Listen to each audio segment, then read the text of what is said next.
Nou, Monique. Ja. Wat zie je er prachtig uit. Raffen, de wilde beesten. Kom uit je zwembad. Rest op bouwen. En nou ja, qua beweging zijn we ook een beetje verkeerd. Beste kijkers, onze tafel die staat vandaag in Hoeve het Lammeke in Lamswaarde, waarvoor hartelijk dank natuurlijk. Mijn gasten aan tafel die zijn dus even flink in de geschiedenis van hun dorp gekropen.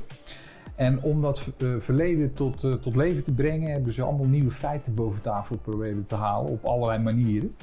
En toen ze het allemaal op een rijtje hadden, toen dachten ze, weet je wat, we gaan er maar een boek over schrijven. Welkom, Bert Heuvelsland en Karel Martinet. En we hebben het natuurlijk over Heikant, de naaikant. Waarom moest dat boek er komen? Hadden jullie dat van tevoren al bedacht, van dat moet een boek worden? Of Dat was een proces. En dan kom ik even terug over we hebben een film over Heikant. Die leerde ik net in bezit van een muziekvereniging. En die hebben wij getoond bij de seniorenclub, de seniorenvereniging in Heikant. De film is van 63 en dan blijkt dat alle mensen die daar zitten, die leefden al in 63. Maar zijn toch heel veel vergeten uit die tijd. En toen was het idee van misschien moeten we de wat ouderen, de echte Heikantenaren, eens vragen om eens wat te vertellen over hoe het er vroeger aan toe ging. Want er was wel een film, maar er was dus nog geen boek. Nee, we zijn begonnen met die film. Dus we hebben de oude mensen bevraagd over hoe ging dat hier nou vroeger en hoe zag het er hieruit en wat deden jullie. En dan krijg je verhalen over het vlas en dan krijg je verhalen over de Wereldoorlog enzovoort. En toen dachten we eigenlijk moeten we dat iets meer body geven. Als mensen iets over de Tweede Wereldoorlog vertellen, dan moeten we misschien wat meer uitzoeken wat er allemaal in de Tweede Wereldoorlog is gebeurd. Nou, dat hebben we dan ook gedaan. En dan denk je ook van, ja, maar wat gebeurde dan hier in de Eerste Wereldoorlog? Hè? Daar kun je dan ook uitzoeken. En voor je het weet schrijf je een boek. En voor je het weet heb je zo'n dik boek dan ook. Ja. Even, hoe heet het boek? Het boek heet Heikant en Heikantenaren toen en nu. En wanneer begon toen? Toen begon na de voorlaatste ijstijd. Dat is even geleden. Dat is even geleden, ja, er waren ook weinig herinneringen aan. Maar wat er in die ijstijden gebeurd is, dat is eigenlijk kenmerkend ook voor Heikant en voor heel veel plaatsen hier in Zeeuws-Vlaanderen. Toen zijn die dekzandruggen ontstaan. Hè? En daar zijn de dorpen op gebouwd. Okay. En ten noorden van die dekzandruggen of ertussen, ja, dat is waar nu de polders liggen. En daar kon je niet wonen toen de tijd. Dan kreeg je natte voeten. Dus de mensen die gingen op die dekzandruggen wonen.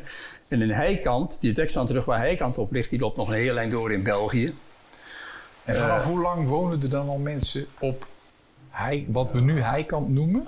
Nou, ik denk zo'n 300 jaar of zo, misschien hooguit. 300. Okay. Kijk, er is... dus even, daarnet vroeg ik toen, wanneer begint toen? Ja. De geschiedenis van Heikant als bewoond gebied begint dus pakken bij 300 jaar geleden.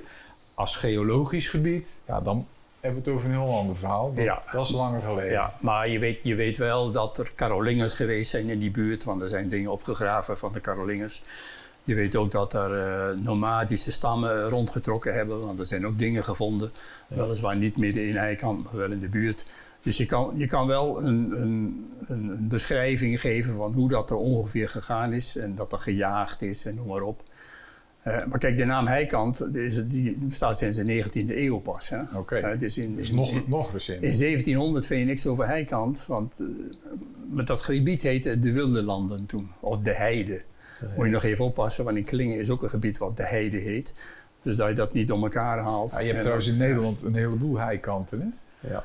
Tenminste, ik heb wel eens gekeken op de kaart. Jullie zijn niet uniek wat dat betreft. Nee, er zijn wel een stuk of 10. Ja. Nog meer. Ja. Het is het meest voorkomende toponiem, dacht ik, van heel Nederland. Serieus? Heel de Benelux. Ja. Dat weet ik niet. Dat is maar één dorp, de rest zijn allemaal gehuchten en zo, streken, stroken. En jullie zijn het enige dorp dan? We zijn vanuit die rand ontwikkeld tot een dorp. Oké. En de rest...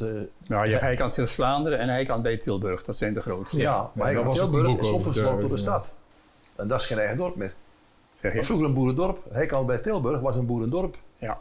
Met een boerenbond en nou ligt het midden in de stad. Ja. En in de plaats van. Ja.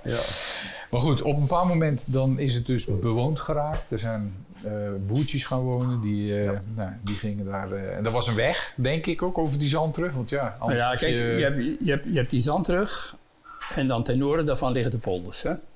Nou, de zandrug, historisch gezien was dat bos en heide. Hè. Was ook, daar kon je niks mee beginnen, want er groeit niks. Hè. Maar in die polders wel. Dus de eerste mensen waar gingen die wonen, die gingen precies wonen op de rand van die zandrug. Hè. En dat, als je dan kijkt hoe die Julianenstraat loopt op dit moment, dat is precies die rand van de zandrug. En dat loopt helemaal zo door naar Koewacht en Sint-Jansteen. Ja.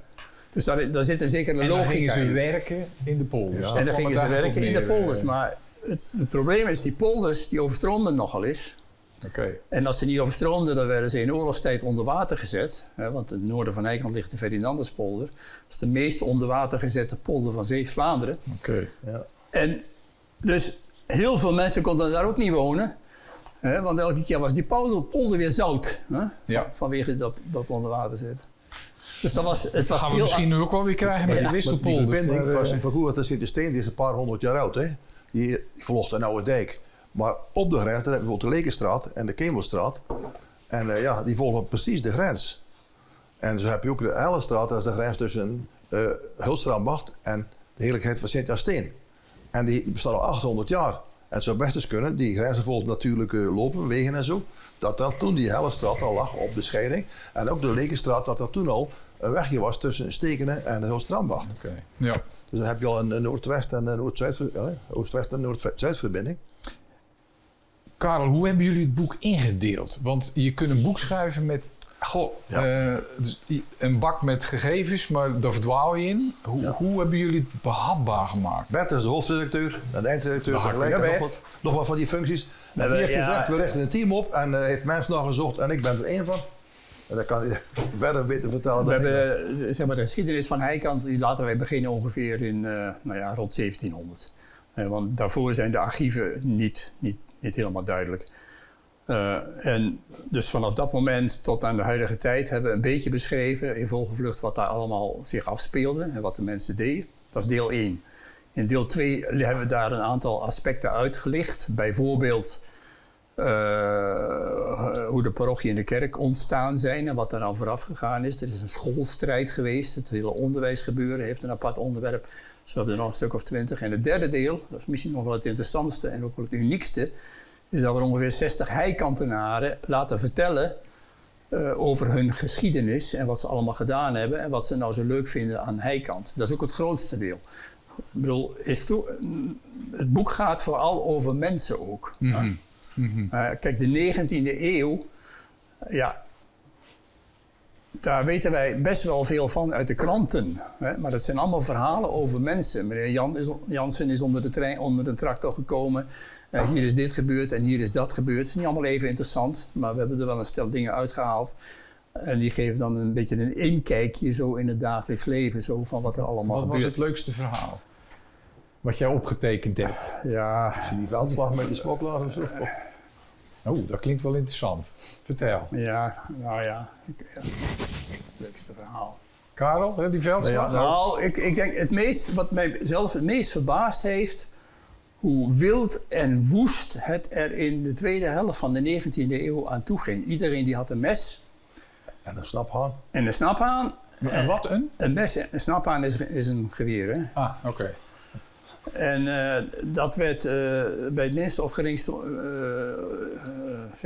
twist kreeg je een messteken. Dus mensen werden gewoon neergestoken en dan vervolgens op een kruiwagen naar huis gereden. En dan de volgende dag werd het lijk dan met dezelfde kruiwagen weer weggereden. Okay. Dat soort dingen lees je in de kranten en dat is in geuren en kleuren wat dat lees je op dit moment trouwens ook wel weer in de kranten. Ja, niet specifiek over Heikant. Maar nu staan de namen er niet bij. Wie erbij betrokken waren, was toen wel zo. Het was ook vaak natuurlijk bij kermissen en zo. Hè. Daar heb je gelegen. Als de drank het spel was. Karel, want jij zegt, wij zijn met een aantal mensen betrokken. Vertel eens een stuk van, wat heb jij geschreven aan het boek, zeg maar? Ik ben geboren op Heikant en mijn familie zat in het Vlas, dus ik heb het Vlas mogen schrijven, aanleveren in ieder geval. En dan de kerk, daar ben ik ook bij betrokken, omdat ik secretaris ben van een stichting die zich vanaf 1998 al inzet, omdat de kerk toen in feite de parochie zakte financieel door zijn hoeven. En we hebben dan wat steun, jullie hebben eigenlijk een heel bijzondere kerk op Heikant. Ja. Alleen al, bedoel, niet zozeer dat er een kerk staat, alhoewel, het is ook nog best een grote kerk. En architectonisch vind ik het een hele bijzondere kerk. Hij wijkt echt af van al die Kuiperskerken, zeg maar, in de streek. Maar Hoe is dat zo? men had ook een pastoor, die pastoor Doens, die was kapelaan in Hulst, een bekend figuur. En dat was nogal een krachtpatser en die hebben ze aangezocht om bouwpastoor te worden.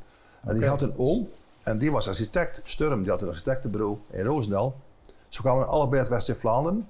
En die oom, die kon wel wat, want die heeft ook nog meegewerkt met leden van de familie Kuipers aan kloosters in Roosendaal en zo. En die ontwierp wel eens meer een kerk, ook in Brabant. En die oom en die pastoor heeft gezegd, maak een keer een mooie kerk voor Heikant. Terwijl de bisschop zei, maak eens een mooi eenvoudig kerkje voor die eenvoudige arme Heikant. Ja. En toen was er wel eens een keer een conflict. Dat is hooglopen soms. Maar hoe is die tot die stijl? Want dat vind ik echt opvallend. Ja, het was toen een landschapskerk, want ten noorden van de Julianenstraat stonden eigenlijk maar 2 woningen over dat hele stuk van vroeger. Dus dat was leeg en dan, ja, die landschapskerk, dat heet, ja, qua Maar aanzet en wie zo. heeft nou bepaald dat die kerk er op die manier moest uitzien? Ja, ik denk de architect en de pastoor samen. Moet het feit dat er niet een bebouwing stond, maar in een open landschap, dat bepaalt ook natuurlijk. Hij sluit meer aan. Hij is een beetje compacter. Solide. Hij zat niet omhoog, maar hij gaat meer in de breedte. Zo. Dat ik denk dat typisch is voor. Dat is dan eigenlijk de Ze hadden reden daar geweest, ruimte, ja. Landschapsstijl noemen ze dan. Hey, en het Vlas noemde je net. Nou, Ja. Daar staat Heikant en de Koewacht natuurlijk zeer bekend om het Vlas. Wat is het verhaal achter het Vlas in Heikant? Ja, dat was uniek, want huis aan huis was er vlasbedrijf, vlasbewerking. Maar had meer dan 100 vlasbedrijven. Dat was gewoon thuiswerk, zeg Ja, maar. en als Iedere ze boerderij als ze had geen dat. vlasbedrijf hadden, dan werkte de buurman ook bij hun. Dus iedereen zat eigenlijk in het vlas. En er waren een stuk of 4 transporteurs en een zeilmaker en wat wagenmakers en zo die er ook een beetje van profiteren. En wat cafés. Maar die sector dreef, heel dat dorp dreef op het vlas. En dat is toch uniek. Want er waren zelfs meer vlassers dan een Sint-Jan-Steen. Maar had een grote vlassersbond, heette Sint-Jan-Steen. Maar de meeste vlassers kwamen uit Heikant. En ook een stel van Kapellenbrug uiteraard en een paar Hulstenaren. En was dat een beetje goede business eigenlijk, dat Ja. Vlas? In de Eerste Wereldoorlog, daar hebben wij geprofiteerd. In Nederland met z'n allen misschien wel van die oorlog. Vlas was gevraagd door het leger voor tenten, voor canvas, voor riemen, voor weet ik veel, voor kleding. En toen was de prijs hoog. En dan werd er misschien nog een keer gesmokkeld. En dan kon je er wat aan verdienen, maar in de Tweede Wereldoorlog is dat allemaal gereguleerd. Er was er ook gebrek. En ook na de Tweede Wereldoorlog heeft de overheid het gereguleerd. En dan kon er niet geprofiteerd worden. Nee, Tenzij je een beetje kon smokkelen of zo, ja, natuurlijk ook gevaarlijk. Maar Ja. in de Eerste Wereldoorlog is er goed geprofiteerd. En vanuit het niets zijn de bedrijfjes opgekomen. Je had wel wat geld nodig om te beginnen natuurlijk. Maar had je dat, dan kwam je wel bovenop. En zie je dat ook terug, zeg maar, in de bebouwing van Heikant, dat er juist in die voor ons rijke tijd ten koste van een aantal mensen ten zuiden van de grens, dat wel. Maar dat ze hun rijkdom lieten zien. Nou, als je het weet, als je door Heikant rijdt, en woningen van 50 jaar geleden, waar bijvoorbeeld een erkentje aan zit en zo, wat glas en lood, of een deurportaal en dat soort, een mooi hek, dat zijn allemaal huizen van vlassers. Dan kun je het zien. Dat is gewoon kun je zien, een stuk of 10 staan er zo. een rijke vlasser. Ja, Oké. dat was toen wel, ze lieten het toen wel zien. Ja, Ja, later ging natuurlijk wel, daar raakten ze dat geld kwijt, maar goed. ja. En er staan nog veel kleine gebouwtjes. We dachten dat er weinig waren, maar als je goed zoekt, oude garages en zo, schuurtjes, er zijn nog tientallen zwingerstalletjes van vroeger. Oké. Die niet meer zo herkenbaar zijn, maar als je het weet, ze zijn er nog. En zijn jullie nou, want je hebt het boek in 3 delen. Hoeveel bladzijden trouwens? Is dat al bekend? 400. Oké. Flinke pil. Zijn jullie ook van plan, zeg maar, om dat boek ook nog op een of andere manier te gaan vertalen naar dingen die je, als je door het dorp wandelt, om dan terug te zien? Panelen of plakkaten of ik weet niet, iets wat je, dat je rondwandelt en denkt dat het boekje eigenlijk meeneemt door de geschiedenis van Heikant. Nou, die plannen hebben we niet hoor. Nee. Nog niet concreet. Nee. Nog niet. Dat is, Nou, dat is ook niet zo makkelijk. Hè. Als je een boek over Hulst schrijft, je beschrijft de gebouwen, die staan er allemaal nog. Hè? Dus aan de hand daarvan kan je dus een wandeling door Hulst maken. Maar ik bedoel, in Heikant staat een kerk en een gemeenschapscentrum en huizen en dat is het. Hè. Ja, maar met een beetje verbeeldingskracht. Als je met een goed beeldend verhaal... Er is niet veel meer over- van te zien hoor, van die dingen. Nee. Nou ja, goed. Laten we eerst maar zo we het hebben boek... natuurlijk voor Wanneer gaan jullie voor het, Duvekot, hè? Wanneer gaan jullie het boek... wanneer wordt het gepresenteerd? 11 april wordt het gepresenteerd in het Heiken. In het Heiken. Middags om 2 uur, zaterdag. Oké. En als mensen denken van... Nou, ik wil dat boek eigenlijk wel hebben. Kunnen ze het in de boekhandel halen? Of hoe gaat het in zijn werk? Dat gaat het makkelijkst als een mailtje gestuurd wordt naar het mailadres boekheikant@tafel.be. delta.nl. Oei. Oké, nou, die Dan zetten komt we dat even bij- straks onderaan. Dan komt dat bij mij terecht.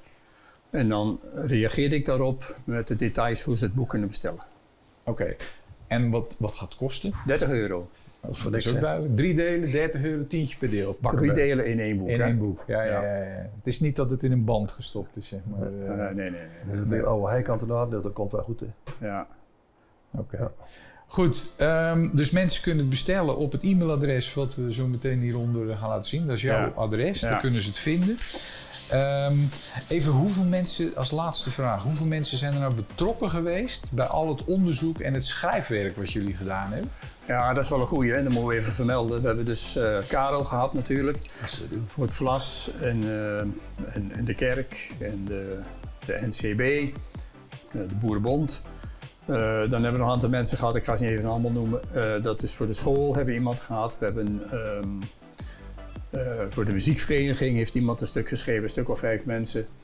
Er is ook iemand bij die een beetje de deuren geopend heeft naar links en naar rechts. En helemaal niet te vergeten, dat is onze dorpshistoricus, Cyril Smet. Die precies weet vanaf 1700 wie en waar wie er in Heikant gewoond heeft en waar. Oké, dat is wel van En belang. daar heeft hij een hele database van. Dat had hij al klaar. Dat is een hobby van hem, Cyril. En daar hebben we dankbaar uit kunnen putten. En dat heeft ook de waarde van het boek enorm verhoogd eigenlijk. Ja, dus ja. Ik wil jullie hartelijk danken voor de mooie verhalen sowieso al. En voor het boek wat straks het levenslicht gaat zien. En kijk eens, als jullie denken van dat boek dat wil ik hebben, ga naar de opening. Of bestel het boek. En bestel het boek van tevoren via het e-mailadres wat hieronder verschijnt. Blijf kijken en tot de volgende keer. Oké.